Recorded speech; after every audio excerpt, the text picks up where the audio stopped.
बिस्मिल्लाहिर्रहमानिर्रहीम अस्सलाम वालेकुम dear students, how are you? I hope you'd be fine. New countdown book 6 और आज फिर से हम एक्सरसाइज 8 के अंदर कुछ क्वेश्चन सॉल्व करेंगे। क्वेश्चन नंबर 2 तो हमने डिटेल से सॉल्व कर लिया था। अब आज हमारे पास कुछ वर्ड प्रॉब्लम्स हैं, देखते हैं इन वर्ड प्रॉब्लम्स को हमने किस तरह सॉल्व करना है।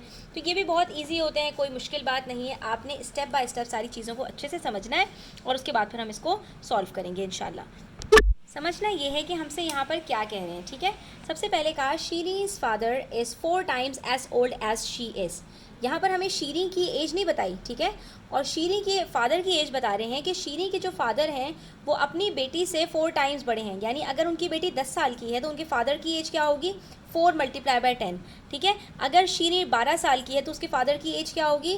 4 मल्टीप्लाई बाय 12। यानी जितने साल की शीरी होगी उसको हम 4 से मल्टीप्लाई कर देंगे तो हमारे पास शीरी के फादर की एज आ जाएगी। लेकिन हमें तो शीरी के एज नहीं पता, तो जो चीज़ हमें नहीं पता होती उसको हम एक्स सपोज करते हैं, ठीक है। तो हम क्वेश्चन में आगे बढ़ने से पहले ही यहाँ पर लिखेंगे सपोज शीरीन्स एज इज़ एक्स। जो चीज़ आपको शुरू में ही पता चल जाए कि वो आपको नहीं पता तो आप उसको एक्स सपोज करेंगे।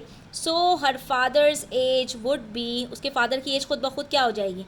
आपको यहाँ पर इक्वेशंस बनानी है। सबसे पहले आपको ये देखना है कि एक्स क्या चीज़ है। जब एक्स पता चल गया तो उसके फादर की एज क्या हो जाएगी? एक्स मल्टीप्लाई बाय 4, और एक्स को मल्टीप्लाई करते हैं 4 से तो वो क्या बनता है? 4x। यानी कि शीरी की एज अगर 10 होगी तो उसके फादर की एज 4 मल्टीप्लाई बाय 10। शीरी की एज 12 है तो 4 मल्टीप्लाई बाय 12। शीरी की एज 20 है तो 4 मल्टीप्लाई बाय 20। जो भी एज शीरी की होगी उसको आपने 4 से मल्टीप्लाई करना है, उसके फादर की एज पता चल जाएगी। इन 18 ईयर्स, अब देखो बच्चों, आज मेरी जितनी भी एज है 18 साल के बाद मेरी एज क्या होगी? प्लस 18 हो जाएगी। ये चीज़ों को आपने अच्छे से समझना है, ठीक है। जैसे जैसे साल गुजरता है वैसे वैसे हमारी एज प्लस होती जाती है। अगले साल मेरी एज में +1 होगा, उसके अगले साल मेरी एज में +2 होगा। तो 18 ईयर्स के बाद क्या होगा? शीरी की एज भी x + 18 हो जाएगी और उसके फादर की एज भी 4x + 14 हो जाएगी। यानी शीरी की एज जो भी है अभी उसमें हम +18 कर दें। शीरी की एज अगर 10 साल है तो 18 साल बाद क्या होगी? 10 + 18, ठीक है। उसके फादर की एज 4x है यानी 40 है, तो उसके फादर की एज 18 साल बाद क्या होगी? 40 + 18। तो हम यहाँ पर कह सकते हैं कि अगर शीनी की एज x है तो उसकी एज 18 साल बाद x + 18 होगी, फादर की एज 4x + 18 होगी, ठीक है। दोनों की एज साथ साथ बढ़ेगी ना, जितनी भी बढ़ेगी, यानी कि सेम नंबर ऑफ़ ईयर्स के बाद दोनों की age same number of years से बढ़ेगी, ठीक है। ऐसा तो नहीं है ना कि अगर एक बंदे की एज 10 साल के बाद 10 साल बढ़ रही है तो दूसरे की 15 साल बढ़ जाए या 5 साल बढ़ जाए, तो दोनों की एज बराबर बराबर बढ़ेगी, ठीक है। कुछ कॉमन सेंस की चीज़ें आप लोगों को यहाँ पर ध्यान में रखनी है। लेकिन मज़े की बात यह है, कह रहे हैं 18 साल के बाद दोनों की जो एज होगी ना, he will be exactly twice as old as her. तो उसके अब्बा की जो एज होगी ना वो अपनी बेटी के एज के डबल हो जाएगी, ठीक है। लेकिन ये कब होगा? 18 साल के बाद, ठीक है। तो हम यहाँ पर लिखेंगे इन 18 ईयर्स गिवन दैट 18 साल के बाद क्या होगी? शीरी की एज x + 18 है, उसके फादर की एज 4x + 18 है, और ये जो एज है ना 18 साल के बाद ये पूरी उनकी एज होगी ना। अगर हम यहाँ पर x की जगह पर शीरी की एज डाल दें तो मुझे 18 साल के बाद उसके फादर की एज पता चल जाएगी। तो कह रहे हैं कि ये जो एज आपके पास निकल कर आएगी ना, ये बराबर है उस वक्त शीरी की जो एज होगी उसका डबल। तो हम क्या करेंगे? इसको 2 से मल्टीप्लाई कर देंगे, ठीक है। अब जब इसको मैं प्रूव करूँगी आपके सामने तो आप यहाँ पर आपको समझ में आ जाएगा। आपको क्या पता लगाना है? Find there present ages. आपको शीरी की भी अभी की एज पता लगानी है, और अभी की एज को हमने किससे सपोज किया है? x से। और उसके फादर की भी अभी की एज पता लगानी है, वो हमने 4x से सपोज किया है, ठीक है। तो अब जब हम इस इक्वेशन को सॉल्व करेंगे, जो मेथड्स हमने सीखे हैं, तो हमारे पास x का आंसर आएगा, उससे हम 4x निकालेंगे और हमारा फाइनल आंसर आ जाएगा। डिस्ट्रीब्यूटिव लॉ लगाइए यहाँ पर, ये क्या बन जाएगा? 2x + 36 is equals to 4x + 18। अब यहाँ पर x को हम दूसरी साइड पर ले जाते हैं क्योंकि यहाँ 4x है, ठीक है, और 18 को हम इधर ले आते हैं। तो ये क्या बन जाएगा? 36 - 18 is equals to 4x - 2x। 2x को यहाँ से इधर लेकर आएंगे तो ये नेगेटिव हो जाएगा, 18 को यहाँ से वहाँ लेके जाएंगे तो ये पॉजिटिव हो जाएगा। तो 36 - 18 is equals to 18, 4x - 2x is equals to 2x। अब 2 को इधर यहाँ पे लाके डिवाइड कर दें तो आपके पास क्या आंसर आ रहा है? x is equals to 9। यानी इसका मतलब है शीरी की जो एज है वो इस वक्त क्या है? 9 साल। तो उसके फादर की एज क्या होगी? 4 × 9 दैट इज़ 36 ईयर्स। तो उसके फादर 36 साल के हैं और शीरी अभी 9 साल की है। हमसे क्या कह रहे हैं कि अभी तो दोनों की एज में 4 टाइम्स का डिफरेंस है, 18 साल के बाद क्या होगा? तो इसके लिए हम क्या कर सकते हैं, 9 में आप प्लस 18 करें, क्या आंसर आता है 27, ठीक है, और 36 में आप 18 प्लस करें तो क्या आंसर आता है 54। तो आपसे क्या कह रहे हैं, 18 साल के बाद शीरी की जो एज होगी उसके फादर की एज शीरी की एज के डबल हो जाएगी। तो 27 का डबल क्या होता है 54। हेंस प्रूव के we have got the correct answer. फिर से देखिए, हमने क्या कहा था, शीरी की एज अभी x ईयर्स है, उसके फादर की एज 4x ईयर्स है। 18 साल के बाद दोनों की एज क्या हो जाएगी, शीरी x प्लस 18 हो जाएगी और उसके फादर 4x प्लस 18 हो जाएंगे। लेकिन इन दोनों की एज के बीच में जो है वो रिलेशन होगा वो क्या है कि उसके फादर की एज जो भी होगी वो शीरी की उस वक्त की एज का डबल हो जाएगी। तो हमने शीरी की एज को उस वक्त के 2 से मल्टीप्लाई कर दिया और हमारे पास आंसर आ गया।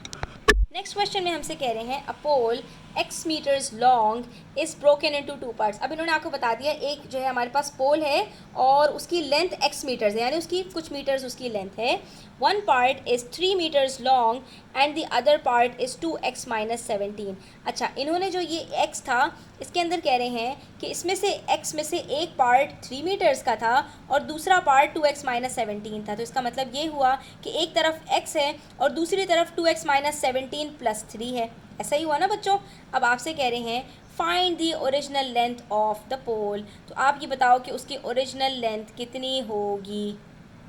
इसकी इक्वेशन हम कैसे बनाएंगे, given that x is equals to, या फिर आप ऐसे बना लो 2x minus 17 plus 3 is equals to x। ये इक्वेशन बना लें, ठीक है।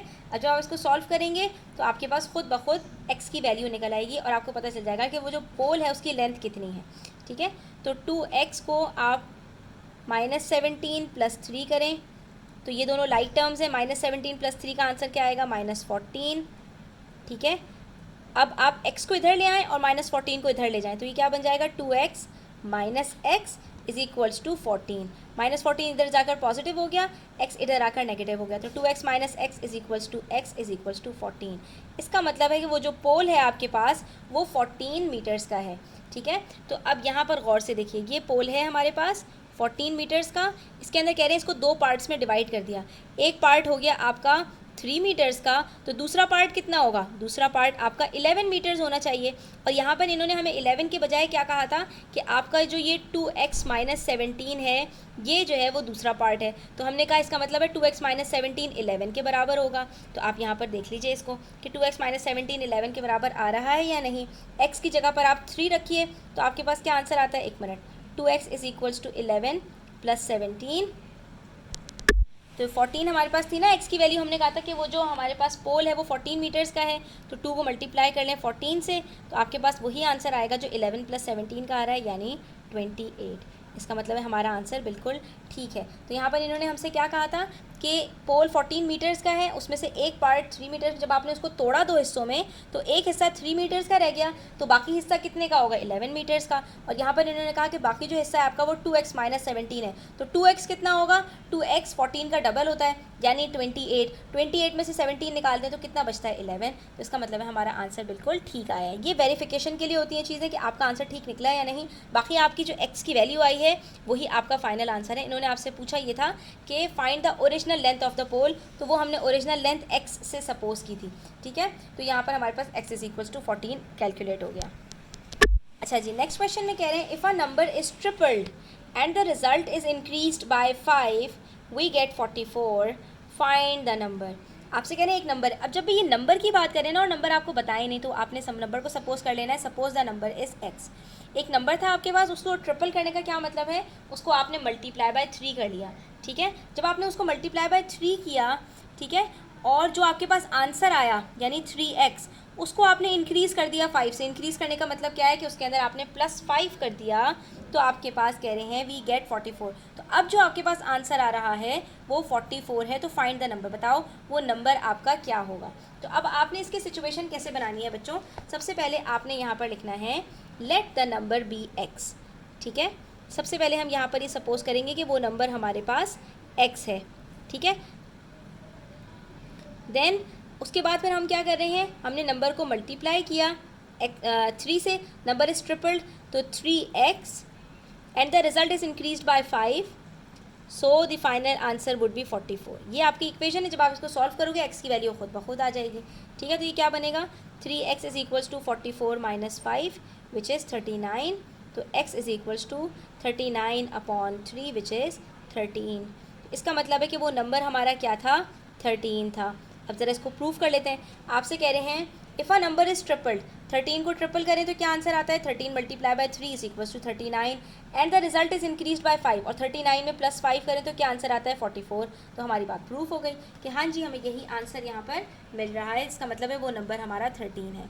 आगे कह रहे हैं twice a number, twice a number का मतलब एक नंबर को डबल करें, added to half of it, और उसके अंदर उसका हाफ प्लस कर दें इक्वल्स 20, तो वो नंबर आपका जो है वो 20 के बराबर हो जाता है। तो वो नंबर क्या होगा, तो हम यहाँ पर क्या करेंगे, हम यहाँ पर नंबर को सपोज करेंगे let the number be x।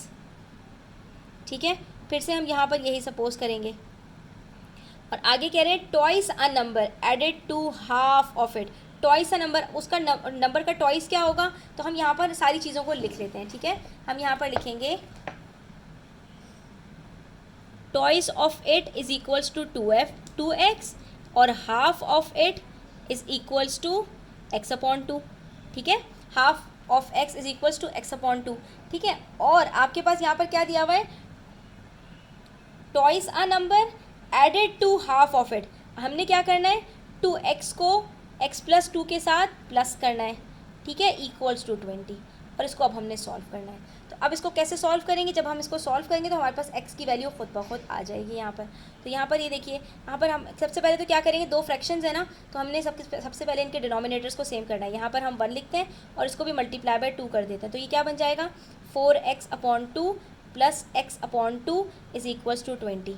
ठीक है, अब जब डिनोमिनेटर सेम हो जाते हैं तो हम न्यूमिनेटर्स को ऐड कर सकते हैं। ये बन जाएगा 5x upon 2 is equals to 20, और फिर हो गया 5x is equals to 20 multiply by 2 that is 40, और फिर x is equals to 40 upon 5 and the answer is 8।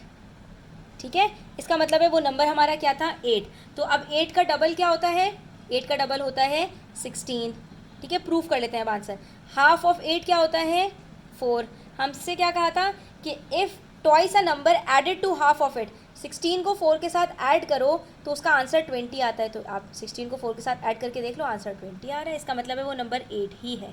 ठीक है, नेक्स्ट वर्ड प्रॉब्लम में कह रहे हैं thrice a number decreased by 5, thrice of a number 3x decreased by 5 minus 5 exceeds twice the number by a unit, find the number. अब यहाँ पर ये एक्सीड की बात कर रहे हैं कि वो नंबर बढ़ गया, एक्सीड्स ट्वाइस द नंबर, कि उसके डबल के साथ एक्सीड कर गया बाय अ यूनिट, 1 यूनिट के साथ। ठीक है, तो इसका मतलब क्या है, इसका मतलब ये है कि जब आप 3x प्लस 5 करते हैं तो वो बराबर होता है 2x प्लस 1 के।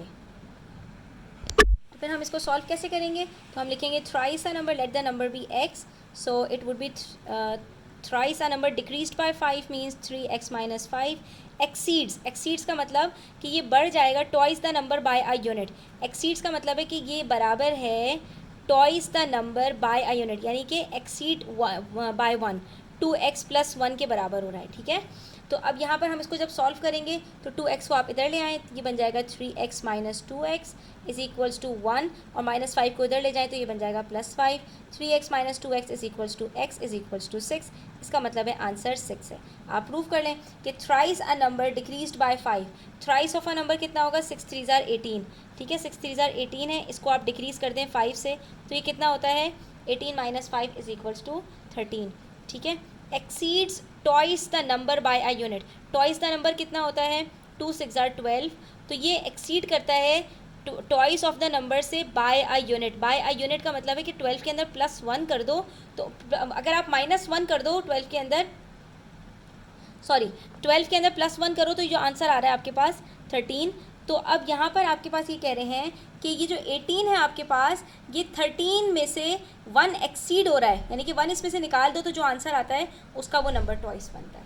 ठीक है, तो ये हमारे पास दोनों में सिचुएशंस में आंसर 13 आ रहा है, इसका मतलब है कि ये आंसर हमारे पास बिल्कुल सही है। ठीक है, तो बाकी के जो वर्ड प्रॉब्लम्स हैं इंशाल्लाह हम नेक्स्ट वीडियो में करेंगे। तब तक अपना ख्याल रखें, चैनल पर नए हैं तो सब्सक्राइब करते जाएं, वीडियो अच्छी लगी है तो लाइक करें, अपने फ्रेंड्स के साथ ज़रूर शेयर करें। टेक केयर, अल्लाह हाफ़िज़।